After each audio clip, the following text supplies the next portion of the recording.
All right, good evening. Hi, all. Welcome to the Agility Leadership Network again. Tonight, we've got Alkesh Shah, a good friend of mine who's joining us for a second time. So Alkesh, thank you for coming back. You were such a hit last year that we couldn't wait for you to come back and give us another talk. And tonight you'll be chatting about bringing innovation to quarterly planning the safe way. And you'll show us how an ideal quarter can be planned with specific time allocated to innovation and planning. And then some, I think it's safe to say. So for those of you that don't know Alkesh, he's a principal consultant at PA Consulting, previously working at IBM as an Agile thought leader with over 15 years as an enterprise Agile coach and safe trainer. And believe it or not, I didn't believe this when I first learned, but over 40 years of IT and business experience. But Alkesh, we're so glad to have you here tonight. Really looking forward to this talk. I know that you're going to do about 30 minutes of a talk. Please, if you have questions, type them in the chat and I'll field. So Alkesh, I'll go ahead and field to you ones that are relevant to interrupt with your talk. Otherwise, we'll hold them to the end. And when we get to the end, we'll use the raised hand functionality. So please do raise your hands and we'll go in order of a good Q&A. So we'll probably have about 30 minutes talk, 30 minutes QA, so plenty of time to get all our questions answered by Alkesh tonight.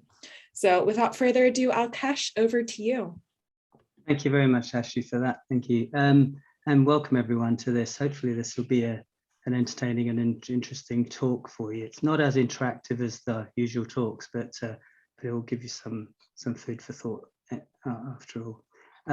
It's about 30 to 35 minutes. It's a bit messy on the times because this is the first outing of this talk. So you are the inaugural launch of this.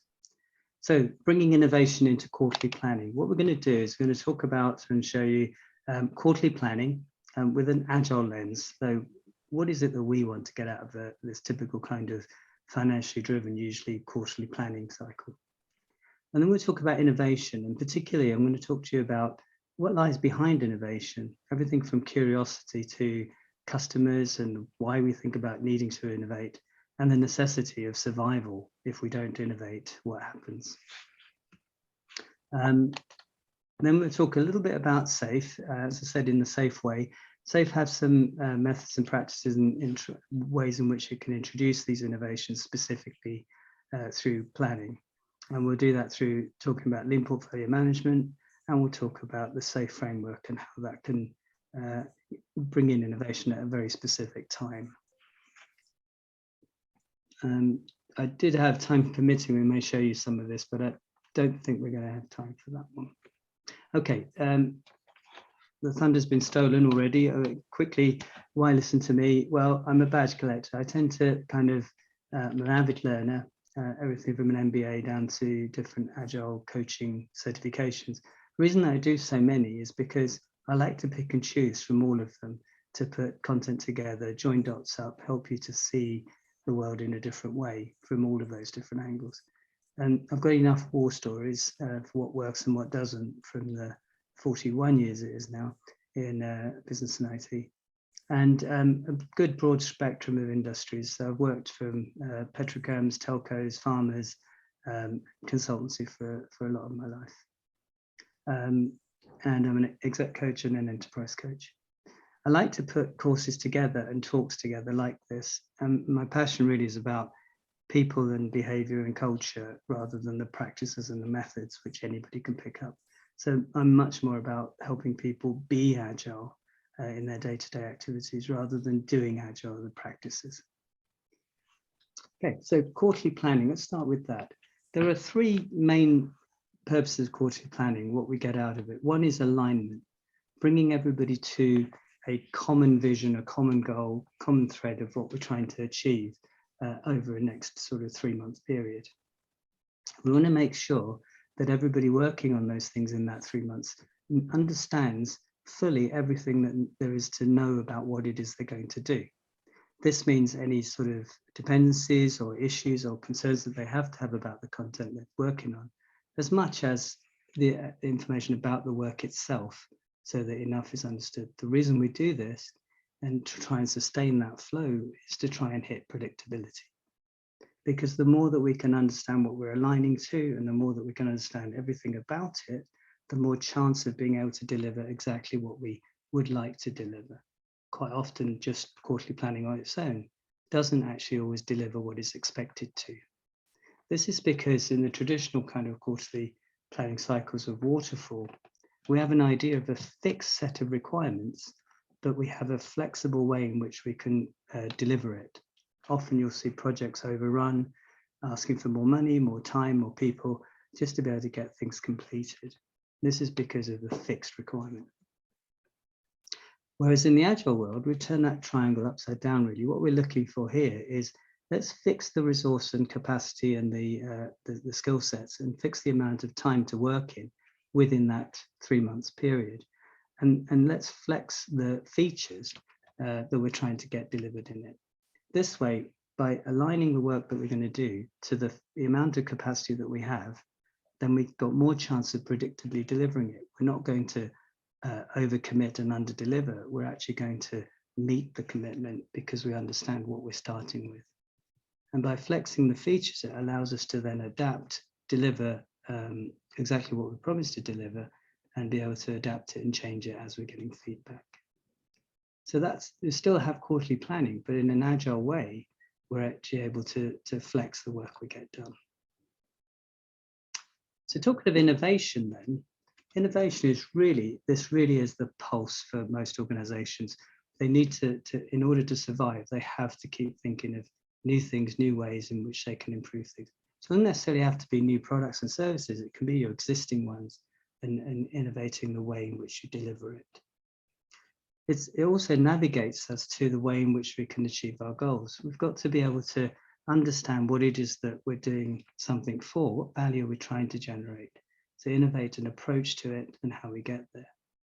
But you know, innovation can come in many flavors. This innovation wheel shows 10 different types particularly.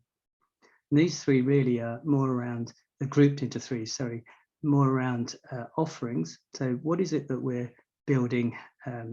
Maybe it's something new, maybe it's improving some product or service we've already got. How the experiences of using what we have, is there ways in which we can improve how it's actually being used? And also, how can we make it better? So in terms of improving our processes and structure and systems internally, through to sort of manufacturing techniques, innovating the way in which it's produced, basically. For me, in a nutshell, this comes down to two types of innovation. One is continuous. Continuous innovation is where you're giving somebody something new, but you're not expecting them to change their behavior. They're just improving the way that. Alternative to that is discontinuous innovation. This is where a behavior change is expected. Now, some things are radically different, like, I don't know, if you imagine a world without mobile phones to today, I mean, that's a discontinuous. You've changed the way that you behave and changed the way that you work because of the mobile phone. So most of our high-tech and digital kind of innovations fall into this discontinuous innovation loop. What lies behind innovation then? So I'd like to start with curiosity. And I love this quote. Millions saw the apple fall from the tree.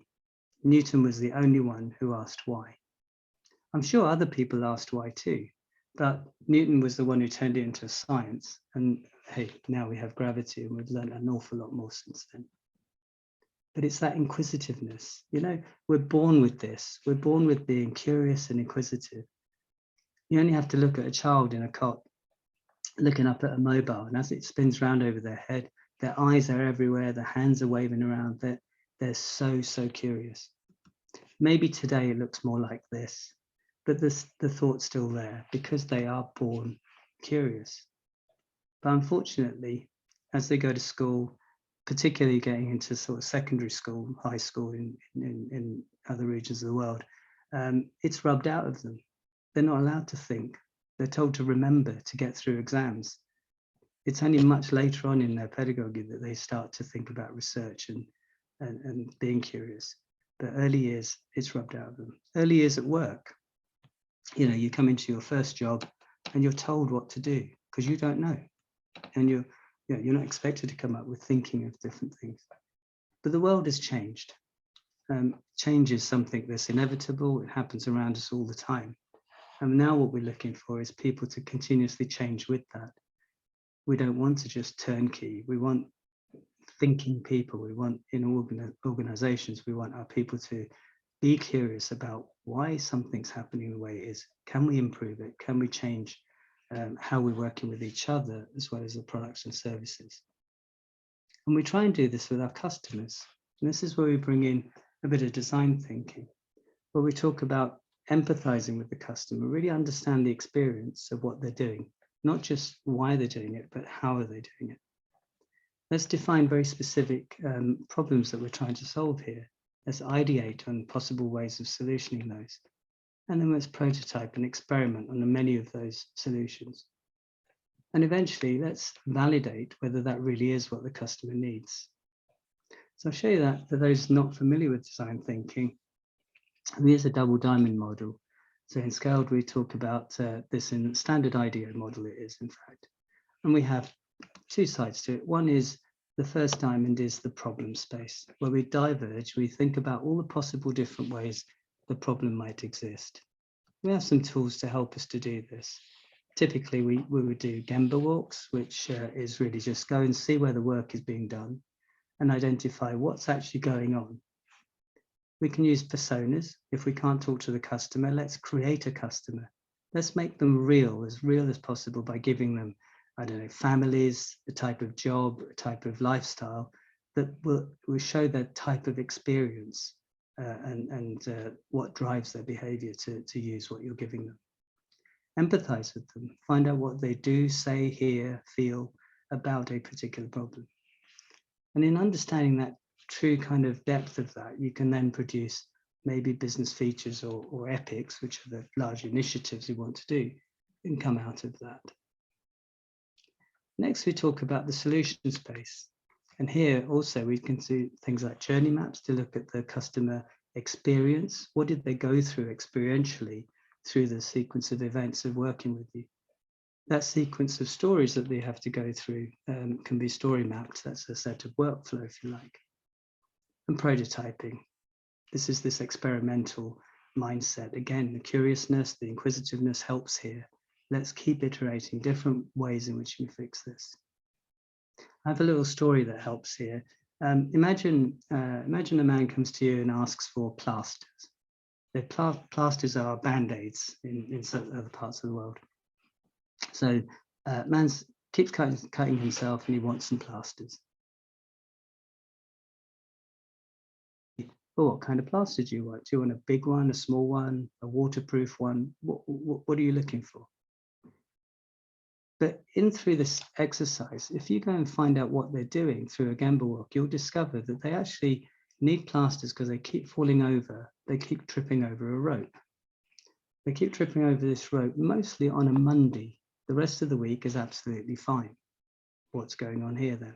So digging a bit deeper and asking questions and empathizing with them, you discover that actually they keep tripping over this rope on a Monday and it's not the plasters they need some help maybe with the rope. So when you get into the solution mode, you can iterate. You can try one idea might be take the rope away. No, can't touch it. It's legislative, regulative. I can't touch the rope. Fine. Can you walk a different route? No, I have to walk the same route, which is why I keep falling over on a Monday. What happens? Because on a Monday, they're carrying lots of stuff. They can't see where they're going. The rest of the week, they're not carrying anything. So they see the rope and they're clear of it. So one solution could be giving them an extra pair of hands to carry stuff. Now, wind back to the beginning. The guy asked you for plasters because he keeps cutting himself. You're going to give him help to carry boxes. Logically, it just doesn't make sense. But it is exactly what he needs. It's what he desires. He may not recognize it straight away. So this is the inquisitiveness and the constant asking of whys that will help you to get there. Talking to the customer, we absolutely need to understand the customer a bit deeper and what they're looking for. And then I'll talk to you about Geoffrey Moore's chasm. So Pareto and a few others have done some work in this area over the years and come up with a thing called a zone of tolerance. What the zone of tolerance is talking about is how satisfied can we have with our customer? We might think that if we give them exactly what they want, we've satisfied them really well. No. In most cases, you've just adequately met their need. Because the minute that they gave you a list of what they wanted or what they're looking for, their desired need moved on. And this is what we do in human nature, is that we want something, but we prefer to have something else. And over time, what we preferred has now become the expected, because we constantly keep moving to the right. So as a result of that, if you really understand what drives the need for the customer, then you might be able to predict what else they might need, or you understand where this is leading to. Now you've got a chance of meeting their desired need, and even better, maybe augmented need. So you're ahead of the game. That's when you truly satisfy the customer, not just when you give them what they want. Back to our innovation, we talked about continuous and discontinuous innovation. The discontinuous high-tech ones suffer a lot from not being adopted. Fantastic new ideas come out. So Geoffrey Moore, some of his work has come into SAFe. He's written a brilliant book called Crossing the Chasm. And in Crossing the Chasm, he talks about this gap between early adopters and early majority. Early adopters are, from a techno point, you'll be looking at sort of new, innovative, exciting ideas, new initiatives. The visionaries see that as being, wow, this could change the world. I love this. You know, let's jump onto this. But it's all still enthusiasts and hobbyists almost at that end. The early majority, it's a large majority of people who sit in early majority and late majority, they aren't going to adopt it until they can see a reference point that this really is beneficial and it really is working for us. And many organizations fail to target those properly, especially innovations, because they're jumping in at the beginning, but not thinking about the longer term. And it's really important. So imagine like electric cars. Electric cars, if you're an enthusiast, if you're at the left-hand end, you maybe made your own electric car because, you know, from a kit, long before they were available, you were experimenting, playing. Early adopters might be those who, regardless of the cost, will go into doing it because they believe it, they want to see it. The early majority might only start to take on electric cars if they see that there's really true benefit in this for them, and there's enough people, enough support infrastructure, batteries last long enough, cars go quick enough. And all of that is through reference points. They're looking to see what others have done. Late majority are then seeing, well, actually, you know, combustion cars, they're going, more people are buying these electric things, maybe we should join the bandwagon. The laggards, the people who last at the end, they're the ones who would never have bought an electric car. But now, because petrol pumps aren't available anymore, they have to buy an electric car.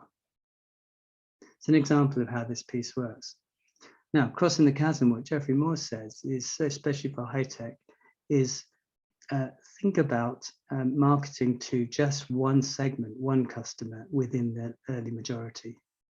Now, don't go for the biggest customer because that equally could be very messy and very expensive for you.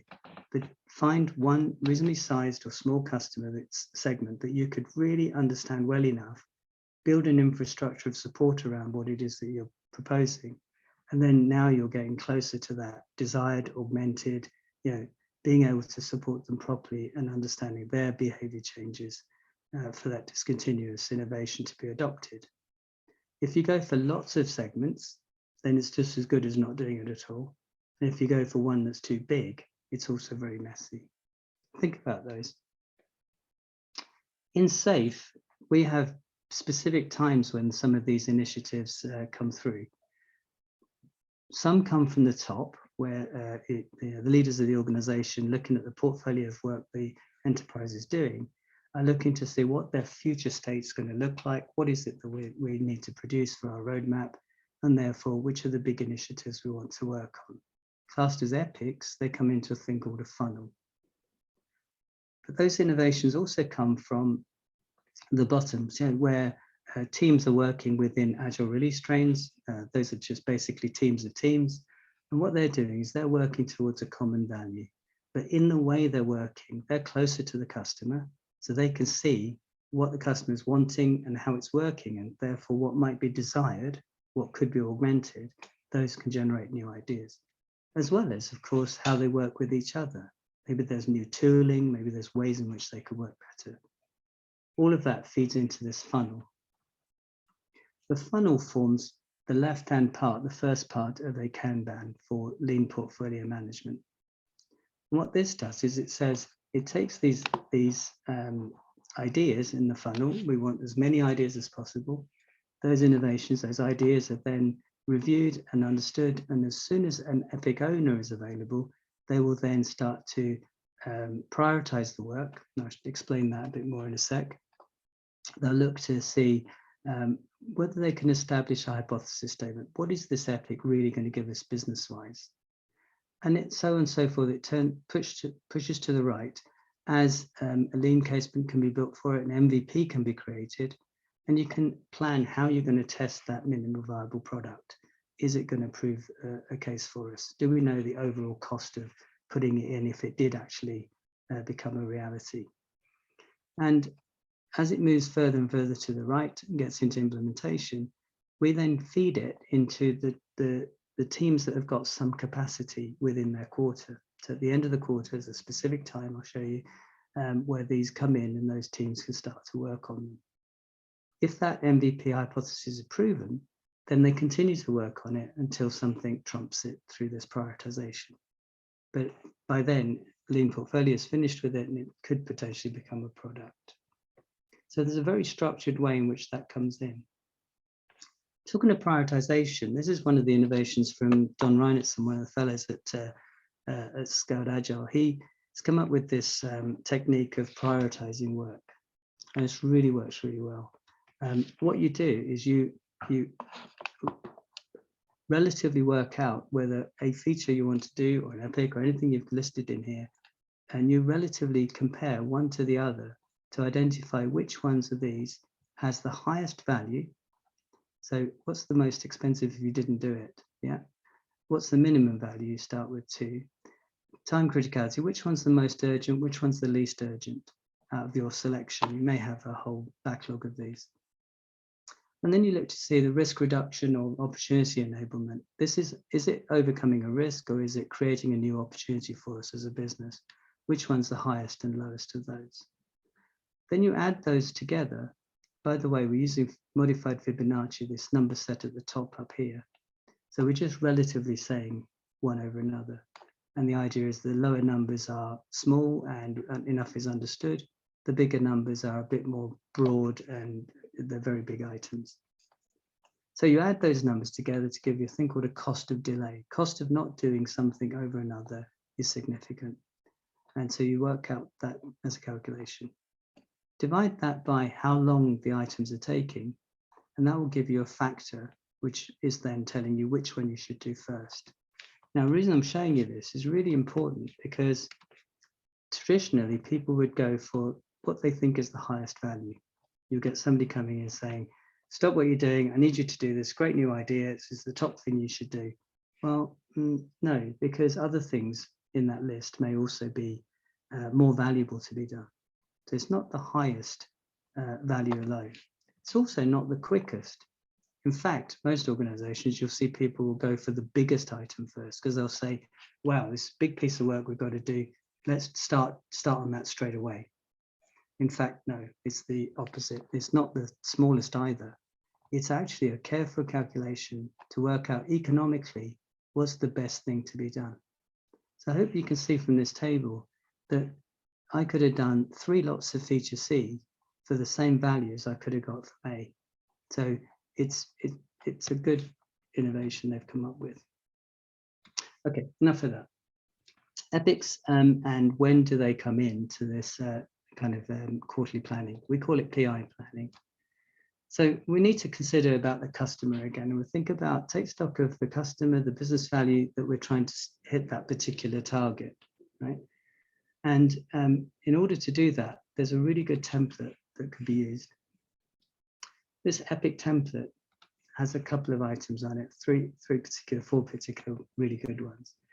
This one here says it's not just who the customer is and what they're trying to achieve.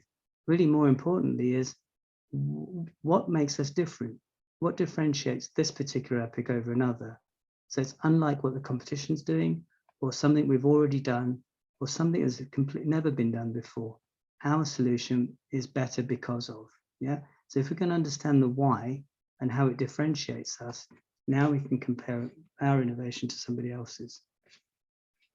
Other factors are really useful is making sure there's a benefit hypothesis. You know, great ideas, yeah, fine, but they need to result in something. We need to make money, or if you're a government body, save money. How do we know it's the right thing? So let's make sure that we've got some early indicators, like quick results that we can have that tell us it's heading the right direction, and to make sure that it's still compliant and other non-functional requirements, yeah, like performance, speed, etc. We don't want to make something worse. So I mentioned there's specific time when these new ideas come into quarterly planning, these Safeway. We have this model here is showing value streams and the agile teams that are working with them in them. And these bars are effectively inspect and adapt, which is every 3 months we stop and check what's happening. And what we do is we look to see which of the teams have still got some capacity for the next 3-month period, and let's give them some of these MVPs and some of the epics and enablers to work with. So it's not interrupting teams, it's that structured approach. It's the right time to bring these ideas in. So those not familiar with SAFe, on the big picture, this will show you a lot of what I've just been talking about. There's design thinking, there's the agile release trains, there's this portfolio at the top here, and how that filters down into the work being done. One thing I will say at this point, and quite often I come across this, SAFe and the anti-SAFe people quite often think that this is a very heavy, over-the-top framework, or rather a methodology or a set of practices. It's not. It's a framework, and by being a framework, it pulls together, you know, everybody's work from John Cotter for change, Geoffrey Moore for the stuff I just showed you about marketing, Edwards Deming, you know, all of the stuff he's given us from Plan, Do, Check, Act cycles all the way up. Toyota feature a lot, Giorgiano stuff. It's pulling together the best of industry over the last so many years into a framework that you can pick and choose the elements that you need to use for what's best for your organization. It doesn't say you have to have everything, and it doesn't say you have to do it in a sequential particular way at all. Okay, I'm going to talk quickly about IP. At the end of your 3 months piece of work, so 10 weeks of work ideally, you have this 2-week cycle where you do this innovation and planning. There's a very specific time in their cycle that says, let's think about what we're doing. And back at the very beginning, I said to you, this quarterly stuff is all about alignment. It's about predictability to make sure that what we're committing to deliver, we can deliver. And it's about flow, making sure that we understand enough about everything that we're doing. This is all underpinned by 4 of our manifesto principles too. A typical innovation and planning sprint looks something like this. The first week, we look at the top right will tell you where we are in the map. We'll have a little bit of buffer time. Let's finish off things which didn't quite finish in the 10 weeks. Let's try and make sure that what we're committing to deliver, we're still delivering. But the bulk of that first week is done in innovation. Technical teams do hackathons, they learn new technologies, new tools, you know, using this time to actually reflect on what they've done and how they can improve what they're doing. And some great innovations come out of this period. Innovation is essential for survival. That's a given. But in SAFe, what we try and do is talk about building ourselves as a learning organization, making sure that we can learn from our customers, how we're working with each other, how the entire operation works, and systems thinking. We're looking at holistically understanding what we're delivering. The PDCA cycle I mentioned, it's all about continuous improvement. How do we continuously keep on top of what's going on. How can we relentlessly improve is one of our agile principles. And then this innovation culture. And this is where we give specific time for you to think, okay, I've worked with a customer for several weeks now. What they're doing, can I do it better? Can I see what they're trying to achieve can be done differently? You know, this guy's struggling, he keeps falling over. He actually needs some help to carry stuff instead of falling over. Let's understand what's going on. So go see what's going on, do design thinking, experiment, and bring in innovations from the shop floor all the way from the top as well. This riptide. Anybody who says this period of time, 2 weeks without doing much, and you're just looking at improving what you're doing, that's expensive. Remind them, Google, when they do their 2-week innovation and planning, they actually produced Gmail, news, lots of things like that. Gmail was particularly good. Their teams were saying, yeah, everybody works fantastically well together, but we hate Outlook, we can't communicate. So they came up with something better of their own. They had no idea it was going to take quite a foothold as it did globally. Atlassian, they do the same. A lot of things that come out, that go into Jira and Bamboo come from these innovation weeks. And 3M and lots of companies, they actually Microsoft gives people time to innovate. In the quarterly planning, before the planning itself, you should have this short kind of stint where people coming together in that planning should stop and say, this is what we're proposing to put together. Who do we need in the room to make this flow better, to be smooth and understand what we're going to do?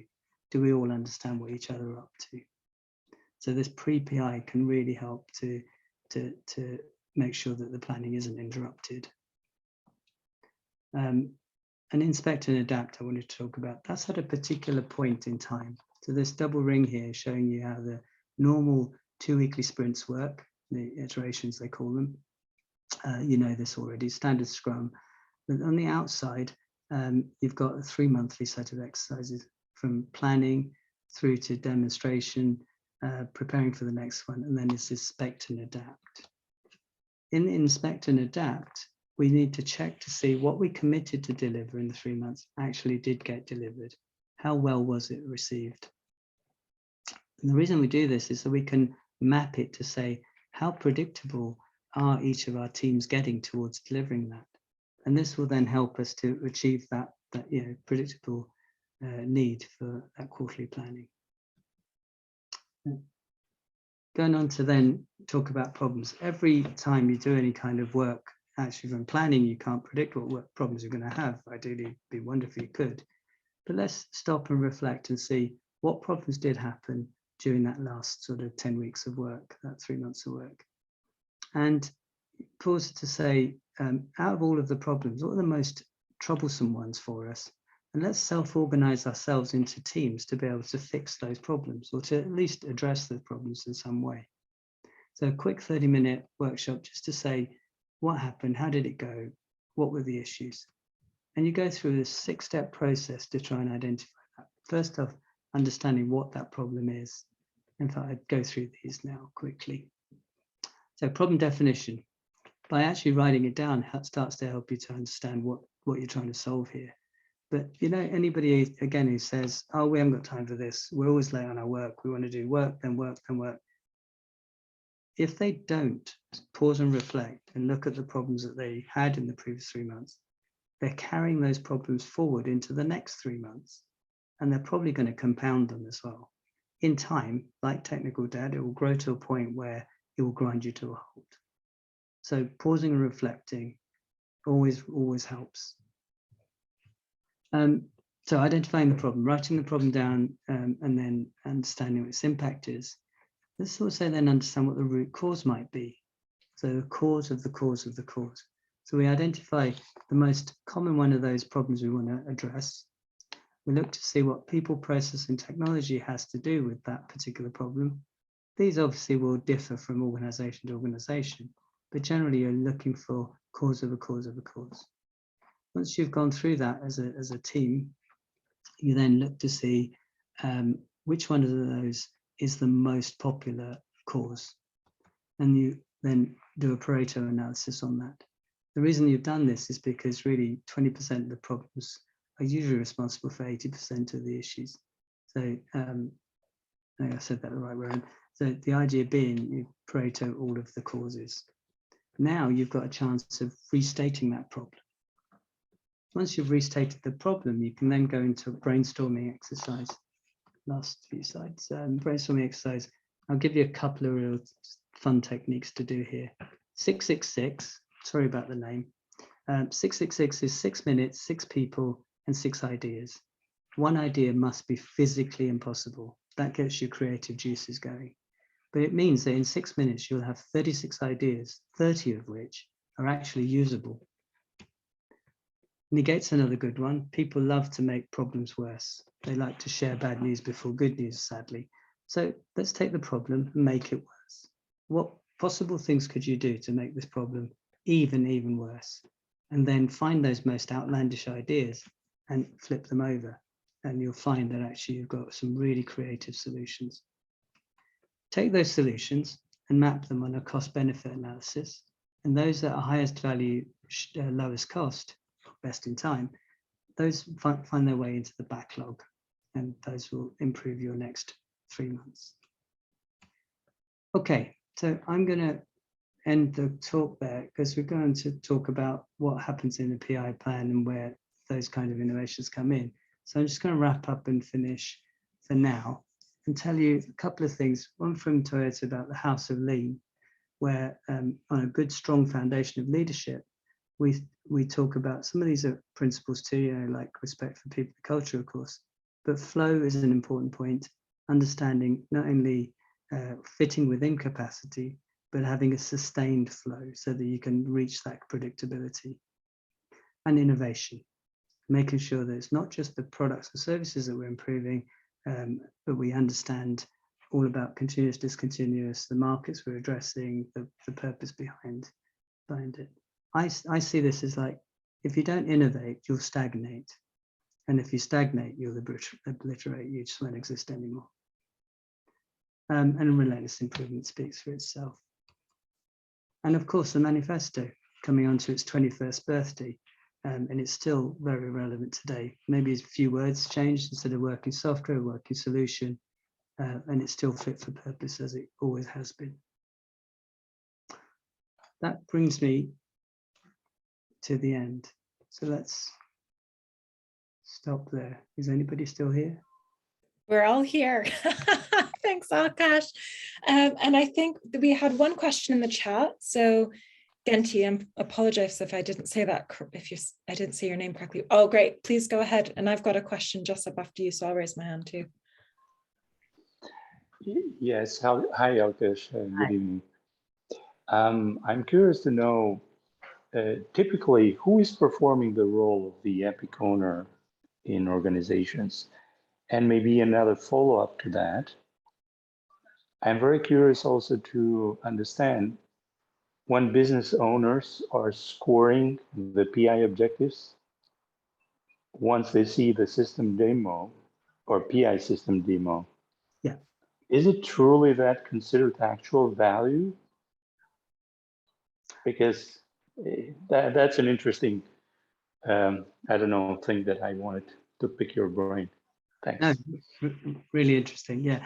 So the first question about the epic owner. Ideally, it's somebody with some seniority and authority to be able to carry this through. But it's really anybody who's got enough time to be able to follow this through and understands the epic itself, so that they can champion it, if you like. So usually the champions of some initiative that sort of scale as well, usually it would be somebody from the senior leadership team. But there's nothing to say it can be anybody from slightly next level or 2 down, because really you want somebody who's got enough time to really see this through. The reason they use a Kanban is because we don't know how long it's going to take to actually plan each of these stages. And so by putting working process limits across the Kanban, you can sequence and follow things through. But one thing I would say is, besides having the time to champion it, they have to have the speed of flow too. What you don't want is an epic owner starting a new initiative, a new something that's of great could be really beneficial for you. But by the time they get to actually see it through the Kanban, it's now lost its luster. Some competitor has beaten you to it and done something in its place. So from an innovations point of view, you seriously need to think about making sure that they are able to be carried through the import Kanban as quickly as it allows. Second question, does that answer your question? Yes, it does. Thanks. Second question about the value is that the business owner has given the values to those objectives in the PI. So towards the end of the planning, the business owner would have given you, okay, if these are the objectives that you're going to give me from your matching to capacity and skills feature you've done, you've broken it down, this is how you're going to do it. I'd like you to then do this first, this next, or this is less important to me. And because they've set those initial values, they're the ones who then can compare that at the end of the 3 months to be able to say, yes, you did hit that value or not quite on this one. So they set the score, then they must be the ones who match the score. If that makes sense. Yes, it does. I've also heard just another angle looking at it where they're trying, I think, to postpone a little bit or revisiting the scoring when they're getting even more information from the end users or customers. And I think they are calling like the actual value. That defeats the object really, because the idea is these objectives that they've come up with are what they're committing to deliver in that 3-month period. Where you have an organization that's going beyond that, and they're talking about some objectives with perhaps KPIs or results that are going to be measured way in the future, like customer satisfaction might be something that or adoption rates or something that's going to be much later, lagging indicators they call them. That means that there's not potential for change. And the next 3 months of work sounds like it's just going to follow on from where you last left off. That's not the intent. In anti-pattern, we quite often see is people take long-term projects, 1-year projects or more, and chop it up into quarters, thinking that they're being agile about it. They're not. That's just making more complex what you already started with. What we want you to do is think about, because change is inevitable, and it's going to be radical in 3 months. Let's just plan 3 months, and let's then plan the next 3 months, ideally based on the feedback that you've just got from the previous 3 months, but potentially new things. Something completely new might have come along. Now, I've also heard people complain saying, plan for 3 months. I thought Agile was supposed to be quick and adaptive. It is. We're talking about 3 months from a financial point of view and from a commitment point of view of the business, so they can, give teams a chance to produce something. But you're delivering in 2 weekly chunks. So it still allows you to take in feedback and adapt and change. So you can flow with where the value is going. But there is something of a roadmap that says what you're going to do in that 3 months. And that's where those objectives come in again.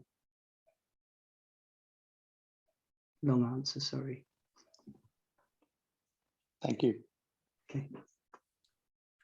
Great. Okay. I think I'm up next. So I'll volunteer myself, Alkesh. So I've got a question for you about innovation cycles. And depending on the maturity of the organization and their agile maturity on their journey, for example, those that are just getting started and need to master the brilliant basics because things just aren't working, right? Those that are just started versus those that are actually, they've been doing, their quarterly planning cycles and delivering in an agile way, they're aligned around value streams, they've got kind of a slick running ship, if you will. But for those just getting started on the journey and just trying to cut down tech debt, get the left hand talking to the right hand, is there a ratio, an ideal type of ratio of when do you start bringing in innovation and how much? For example, when I've worked in other organizations and we built brand new products or brand new directorates, we'd go with kind of a 70-30-10 rule where only 10% was kind of brand new innovation stuff versus enhancements versus reducing tech debt. So I've heard of a ratio like that before, but I'm wondering, with your experience, is there a recommended ratio that as companies evolve and mature that's more ideal, or does it all just go into WSJF? I don't want to say a stock answer falling into WSJF, because it should eventually all be prioritized anyway into that WSJF method. But in terms of setting figures on it, I'd be careful of that, because different companies at different stages will have different places they get this innovation from. So I'll give you a start. So we have a concept of investment horizons, where you put your money to get your ideas from. If you're young and start up and you don't have many products or services yet and you're starting, then you might invest a bit more in research and development and understanding what's happening in Horizon 3. And those that you're sort of experimenting and seeing what's going on out there and turning them into MVPs and seeing which ones of those you might be able to then take further into becoming a real product or service for you, and then retiring them. A mature company will spend a bit more in this Horizon 1, which is where most of the bulk of the work is being done, and less perhaps in the other areas where you're pulling to see what's happening. But I would say any organization anywhere, back to this trying to get inquisitive, curious people in the organization, learn to challenge. Even the day-to-day work that you're doing, learn to challenge why you're doing it the way you're doing it, why it's being asked the way it's being asked. Is there a better way? Are they only asking? Because in most cases, people will say they want something because they have an issue. I'd like you to think a little bit more holistically and think, but that's the problem for you right now. But if we understood what you're trying to achieve, a better, a quicker way, a simpler way of doing it. And people sometimes can't see that because they're facing with the issue right in front of them at the time. So I don't think there is any magic numbers. I remember working in GlaxoSmithKline a long time ago, where they had an ideas engine. I think it was just an extension of the old days of the suggestion box, if anybody's old enough to remember those in companies. Yeah, we've always wanted people to say, if you think it can be better, tell us, we'll listen. Here, we're trying to get everybody to think you can better what you're doing. Thank you. Any other questions? Please feel free to come off mute. Raise your hand if you have any questions, type in the chat. If not, I definitely have one more, but I'm just going to pause myself. Perfect, Alexis. Hi. Alkesh, yeah, I found this really fascinating. I think I work for a products company delivering obviously software, and the one thing we've moved to over the last 2 years is this idea of quarterly releases. Before it was a little bit chaotic, not very predictable. Our product suite is very large and there's a lot of dependencies as well. And I think the one thing, it's not really a question, but it's just, I wanted to comment on the fact that you seem to say it's okay. And the one thing that, you know, a lot of the folk in our R&D team were saying was that, you know, this isn't an agile way of working. You know, we're doing a lot of pre-work before we start a quarter, and we do. I mean, we tend to spend a good maybe 8 weeks prior to a quarter just preparing. You know, that's working with different areas of the business to understand what we need to deliver for the next quarter, but understanding dependencies and risks as well. And it's helped us tremendously. But you know, people were obviously saying that, you know, they think this isn't agile because we're doing so much preloaded planning before we start a quarter. But I think what you said earlier kind of really resonated with me. You know, if we understand our capacity, we understand the time frame, which is 3 months, we can flex the actual features as well. You know, so we're not stuck in a kind of a waterfall type of environment. So I just yeah, it was good to hear somebody kind of almost support and validate that, because it's something I've been playing with in my mind for a long time, worried about whether, this is the right way to go. But, since we've been doing it for the last 2 years, I think we've seen some really, really good success. So I'd just like to say to anybody out there, quarterly planning and planning for 3 months ahead is not an anti-agile or anti-practice. You know what I mean? It has its successes. And I think predictability and understanding dependencies and risks, especially if you've got teams that are working together closely, making sure that you understand that stuff up front causes a lot less pain through the release cycle. So, Alkesh, thank you. I really appreciate it. Thank you. I think the only thing I'll say is several weeks before actually doing a quarter sounds a bit like you're force-fitting predictability.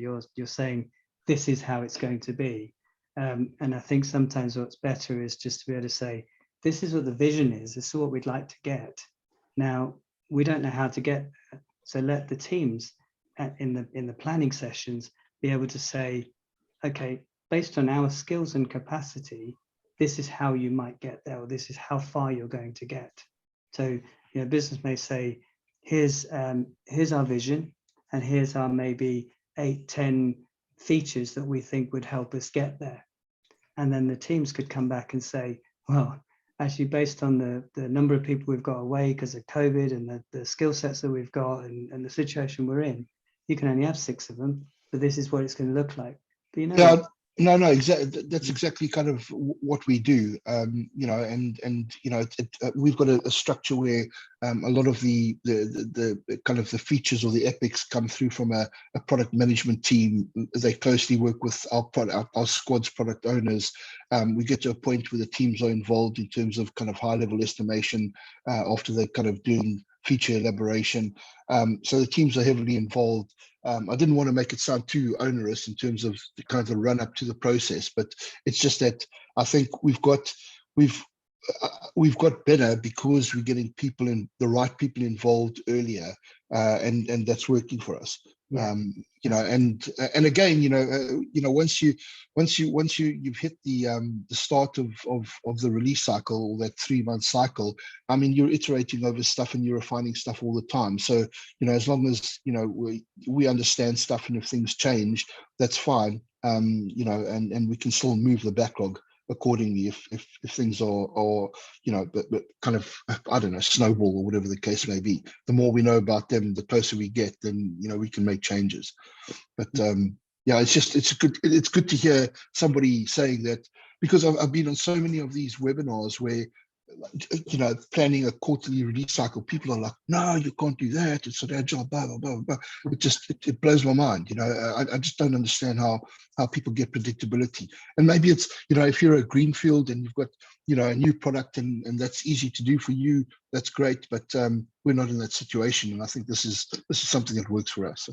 Gotcha. Thank you. I think Joe's and we've got Paul's hand raised first, Alkesh. So maybe Paul goes first, and then Joe. Yeah, Joe, I just commented, but Joe, why don't you go ahead and get your hand up too? I think that's really a good point worth bringing up. Yeah. Sorry, Paul. Paul, you're on mute. There we go. Hear me now? Yes, we can. Great, thanks. So if it's okay, can I ask 2 questions? So the first one is actually really applicable to what you're presenting today, and definitely something. I work for a large high street bank, and we're trying to do this. So the argument is, we've got a lot of things that we need to do as core activities this year, right? And how do you put in, you define all the innovation activities, but you never get to do any of them because everyone says, well, no, it's not core, we can't do it. How do you overcome that challenge of innovation can't be done because we've got too much stuff to do already? So that's where I showed you where those epics and enablers as an MVP can be slotted in. What you'll find is that none of your teams are going to be fully maxed out. If I come across this quite often, because those where people say, I haven't got time to learn this stuff. We're back to back, because they're overcommitted. And I have this simple mantra, which is do less, do it better. If you're going to stretch yourself to such a degree that you're maxed out all the time, you're going to get people who are ill because you're going to burn them out. You're going to have rework being done because people are failing, they're going to, you know, quality will slip. So think about how much capacity you've got in that total period, reduce it by about 20%, standard agile stuff, and say, let's work to just that. And then if something is a little bit later, it doesn't hurt us too much. Nothing else is going to be, it's not a domino effect, but we can make sure that our people have time to think about what they're going to do before they do it. And that's the work they do. Now, that little buffer, if it's not used and the team has actually got that capacity, that's where this other stuff can slip in quite easily. Now, I'm not saying max them out again. I'm just saying no teams should be running at 100% forever, because that's not a sustainable flow. We talk about flow. I've got in the other talk, I think it's recorded for these guys as well. In flow, I like to think about like flowing around a motorway. You know, No, I understand flow. Yeah. No, that's good. Okay, and then the second question, if that's all right, is in large organizations, there is this thing around quarterly planning versus the finance cycle. So finance would love to only give them money for a year. How have you overcome that challenge of money versus quarterly activity? What I've done with finance companies or with finance departments in large organizations is said to them, you still carry on, no one's going to change your empire. We're not going to say suddenly start planning quarterlies, give them a heart attack.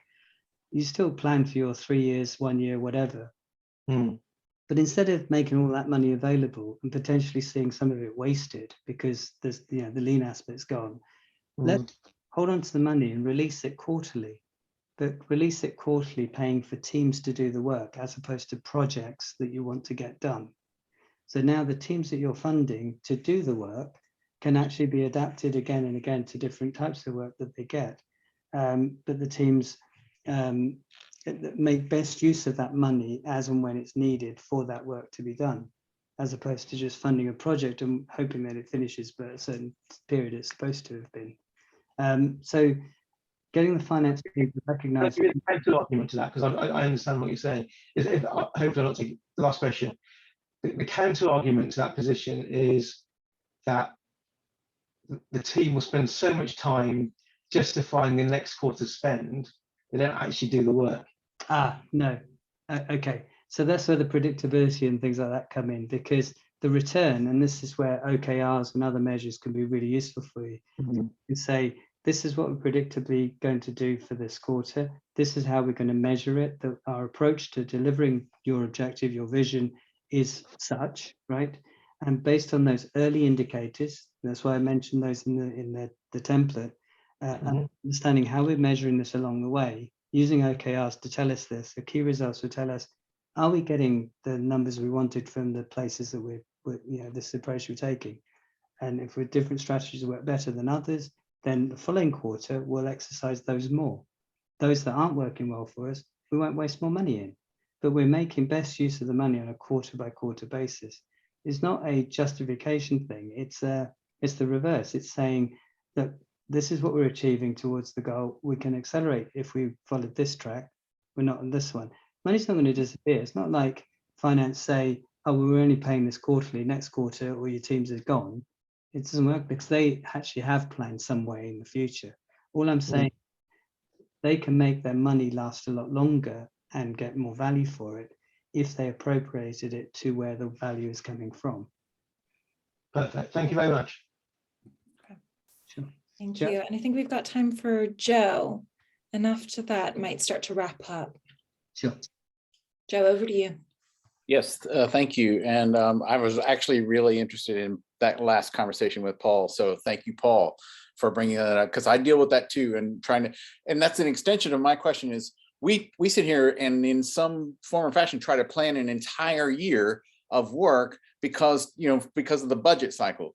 And I just think it's foolish. I think it's ridiculous to even pretend that we know what's going to be going on in October when we're sitting here in December of the year before. But even for a quarter, right? Even for 3 months of work, like I have a flashlight and I'm looking and it's in dark, I can only see so far in front of me, right? Or even lights on a car going down the road. And so and I just, I just struggle with the concept. I get it, what we want to do. And I want to be clear, I don't try to get down to this granular level of task estimates and everything but it seems like in theory, you would have to, in order to have the clearest picture of how much can you actually do in that given amount of time, knowing that there's going to be so many changes and so many things coming in. I just worry about, obviously, I don't do that, but I just don't know how else to be as predictable as we want to be. Joe, that's a real common concern for companies that are transforming into this way of working, because where they've come from, where it's more justification driven, and so that predictability is like, well, when am I going to get everything? And it's training the business to understand that that's not how it works. If you want to make sure that what you get is usable and can earn for you, let's make sure it's right. Let's make sure it's the right thing at that right time. Because if I give you something in next October because you're asking for it today, I guarantee the value won't be there. If you ask for something from me now and I give it to you straight away, it's got maximum value. If I give you what you asked for it exactly as you've asked for it, if I gave it to you next year, I guarantee the value will not be the same, because value diminishes over time. Change comes along, better products, services take place, competitors are doing different, there's lots of reasons that would prove that the case. So tell them, if they want the best value from what you're doing, then the longest you should plan is 3 months. And in that 3-month planning, you shouldn't plan granularly. In fact, you can't. In a 2-day PI planning session, for example, we say, of the business features you want to get, let's break them down into high level sort of stories that we can estimate roughly. And the whole goal is to be able to say, when in that 3-month period of time are some of those features likely to get delivered? What dependencies have we got on other people to get it done, other teams to get it done? And the reason you're doing this is to try and get some predictability of when those are likely to be finished, so you can tell the business when to expect what. But the granular bit comes later. So that's just the high level. Then when you do the sprint planning, that from the first iteration starting point after the PI, every 2 weeks you do your planning. You say, what's my goal for this 2-week period? That's where the granular stuff comes in. So this 2 weeks, this is my goal. This is what we're going to achieve. Daily, let's check in to see how we're doing towards that goal. And at the end of the 2 weeks, let's demo what we've done. You can release it at any time as long as it's ready and tested, but you've got this time-boxed period of time where you're testing to see that change hasn't got in the way, customer hasn't changed their mind, something hasn't happened, and then the following 2 weeks. So you're doing 2 weekly chunks, but your 3-month plan is actually a high-level overview of when these features are likely to be delivered. Thank you. Excellent. And one just final point, I need to encourage people where I work to adopt the IP iteration, because what we're trying to do is we're trying to do the PI planning during iteration 1 or sometimes iteration 2, and the work never stops. They don't want to they don't want to recognize that is an acceptable cost to have that IP iteration. So I appreciate the encouragement here today. Good. Thank you, Joe. Maybe some leadership coaching and maybe some refresher training could help as well with that journey. So you're not fighting that, trying to push water uphill, right? Do tell them, Joe, that if you don't stop, reflect, then you're going to carry forward problems, and it's just not as going to be as effective. It is an expensive exercise. It sounds like 2 weeks of doing nothing, but if you look over the whole period of time, how much how much waste there has been, you'll be surprised. When you're maxed against, everybody's maxed out all the time, quality slips so much that quite a lot of that time could be saved. And you can trial it, right? Like before I found SAFE, we called it, when we hit crunchy points 3 months with delivery teams I was leading, we just call it a breather sprint. Before I knew better, that's what we called it, just to, reflect, get our house in order, be creative, and get the stake back in the ground. We just called it a breather sprint. Yeah, I'm doing the bottoms up trial approach. I'm just working with one team. We're an enabler DevOps tooling and enabler team, and so we're kind of piloting that process. And at the end of this PI, we're doing an IP iteration, and we're just going to try to have it be viral, right? Yes. So, you see, you compare your team to others who are doing it without, and see what the result difference. Feedback. I promise Yeah. you better. That prioritizing and that innovation bit, you can do it in day-to-day work too. So in your to-do list, if you compared one thing on a list to another, you don't have to do the whole WSJF. You could do what's one business value over another. Why should one thing be important compared to another, and how long is it going to take over another, and divide one by the other, and you get a factor, and you'll find your to-do list will run through quicker, and you'll feel better about it because success breeds success, and the whole thing works. It's a very simple economic way of approaching things. But no, absolutely essential. Thank you for that. Right. Okay. Right. So, Alkesh, thank you so much. Another fantastic talk from you. And with the chat, people are saying fantastic things and asking great questions. As always, we love having you here. Thank you for your time. Thank you for sharing all these insights. And hopefully we can get you back 6 months from now again. Good. Thank you. Thank you all for your time tonight. So next up, I haven't published it yet, but it should be coming up. I should get it up this weekend.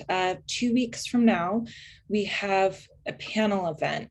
For those of you that came to our, what we call that mini organizational complexity series that Nigel Thurlow kicked off, and then Dave Snowden gave his talk, and then Simon Wardley spoke 2 weeks ago. We're culminating this in a panel event on, and we're working through the details right now, but it's going to be really interesting. It's on organizational complexity and AI, and the concept of are we building our own human complexity into machine learning and AI, and what does this mean for the future for us with complexity? So it should be an interesting one. I'll post that this week. So that's just 2 weeks from today. Good panel event going. We've got some special guests coming in, so stay tuned. And Alkesh, we'll try to get you back in again 6 months from now. Brilliant. Thank you. But thank you all. Have a wonderful night. See y'all in a couple weeks. Take it easy. Take care. Thanks, guys. Thanks, Alkesh. Cheers. Bye-bye. Bye, everyone. Thank you.